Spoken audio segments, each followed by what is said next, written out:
Paul, you are passionate and articulate, and you believe in collaboration in your leadership style, which is perfect for the NADA. Here's a set of keys to the NADA that help you drive it into the future and our industry along with it. Here you go.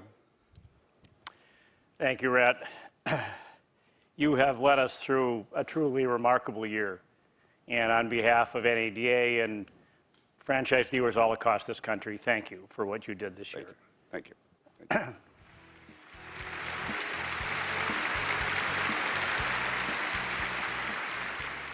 I don't have a lot of heroes, but Rhett is one of them. The work that this guy has done this year is truly incredible. Thank you again, Rhett, for really amazing accomplishments. If you're watching today, it means your dealership survived the past year. It means your doors are open. Hopefully there are some customers in your showrooms and you're doing what you love. Above all, I hope you're healthy and safe wherever you are. This industry has stood the test of time. My grandfather worked for General Motors, and my dad was an Oldsmobile dealer. That's why that franchise never lasted. It's too hard to say. Last year's events would have shocked them, as it shook all of us. In 2020, we saw our country, the economy, society itself shut down. And it was scary and horrific for so many. And as business owners, we faced hardships like never before. But through your sheer will, your willingness to do things a different way, along with great support from NADA, we survived the global pandemic and an economic freefall. In fact, our industry bounced back faster and stronger than many others. By October of 2020, dealers had rehired nearly all their employees, and the pace of new vehicle sales had rebounded to levels close to what they were before the crisis, as we learned to sell cars both in store and online. All in all, we sold 14.5 million new vehicles, despite a pandemic year. But there's more to the story. This is an important moment for dealers everywhere, because the truth is, we don't live in the same world we used to. And sometimes, instead of having conversations about what's going well, we also need to talk about what's not perfect and what we can do better. Because ultimately, it is on all of us to do what is necessary to preserve and protect this wonderful franchise system. As you know, there are some who believe that system isn't wanted or needed, that there's a better way without us. Does anybody seriously believe that the franchise system was only intended to sell and service vehicles with internal combustion engines? Of course not. So what should we do? Well, we need to get better and we need to get stronger. This is one of the most important tools we can use this year. It's a clean sheet of paper. If we want to improve, if we as an industry are serious about becoming stronger, and if we want to have a sustainable shield against the disruptions of the world, we need to start looking at things differently. Sometimes you just need a clean sheet to evaluate how you would do things without the usual playbook, as if you were starting over.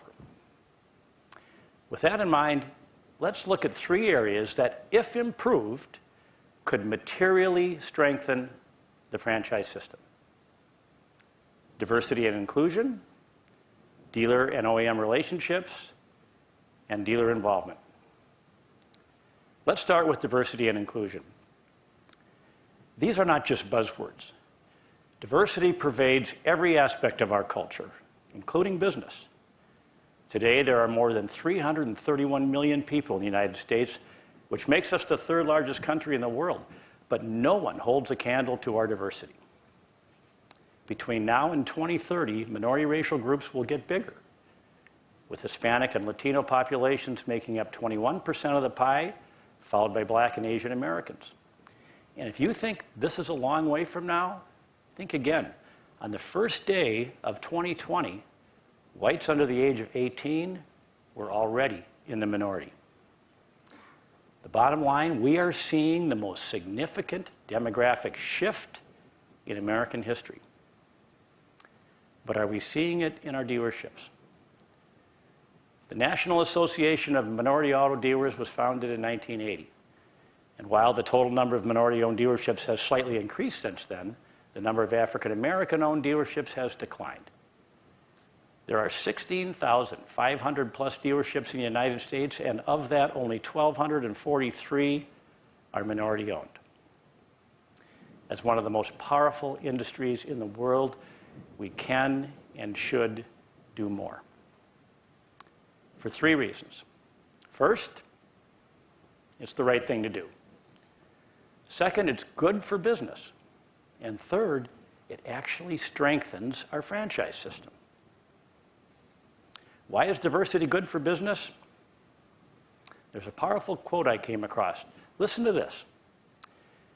Diverse teams have a broader range of experiences, knowledge, and skills, and diverse teams produce higher quality solutions, and they do it faster. How does it strengthen our franchise system?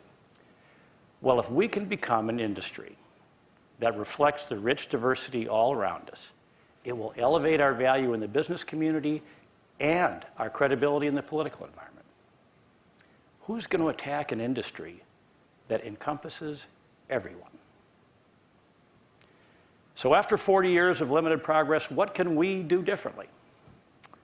Well, this year, I want to challenge all of us to make this a priority. Let's find the path to attract a more diverse workforce, then let's implement training to help them succeed, not just as managers or even general managers, but as dealers and partners. Then, in the not too distant future, our franchise system will set a new standard for inclusion, and we will all be proud of what we've become.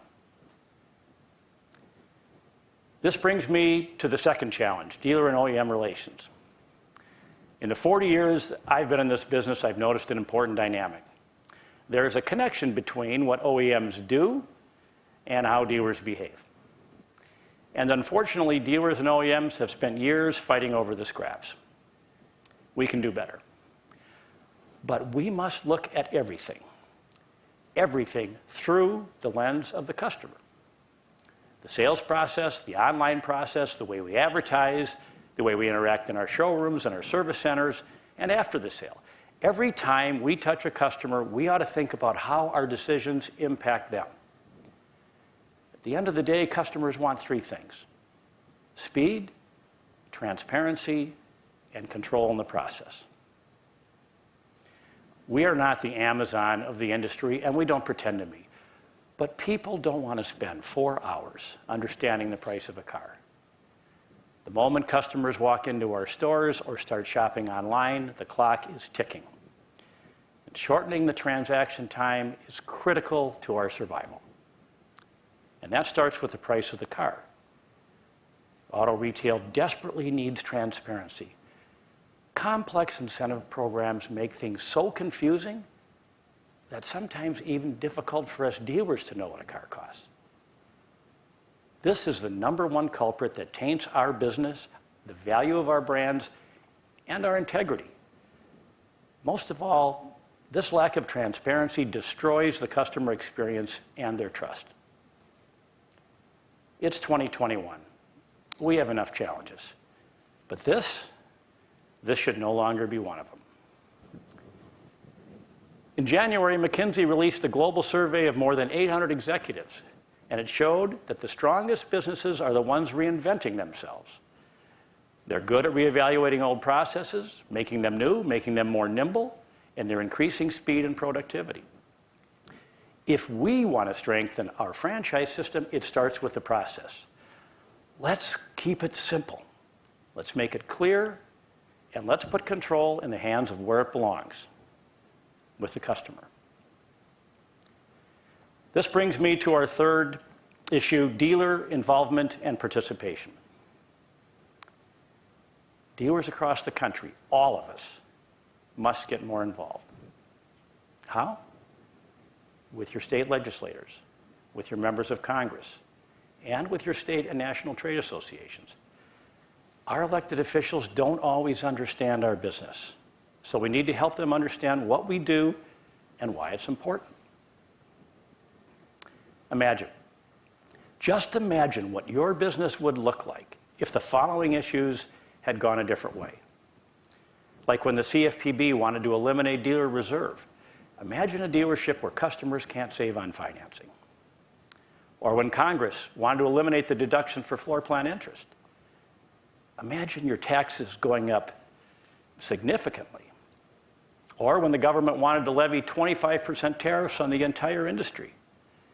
Imagine the trickle-down effects of an action that raises the price of every car, foreign and domestic. Or imagine your entire dealerships closed throughout 2020 because we were deemed non-essential businesses. You know what? It was dealers who came to DC, who walked the halls of Congress, who called their state legislators and governors between running a business and before going home to their families.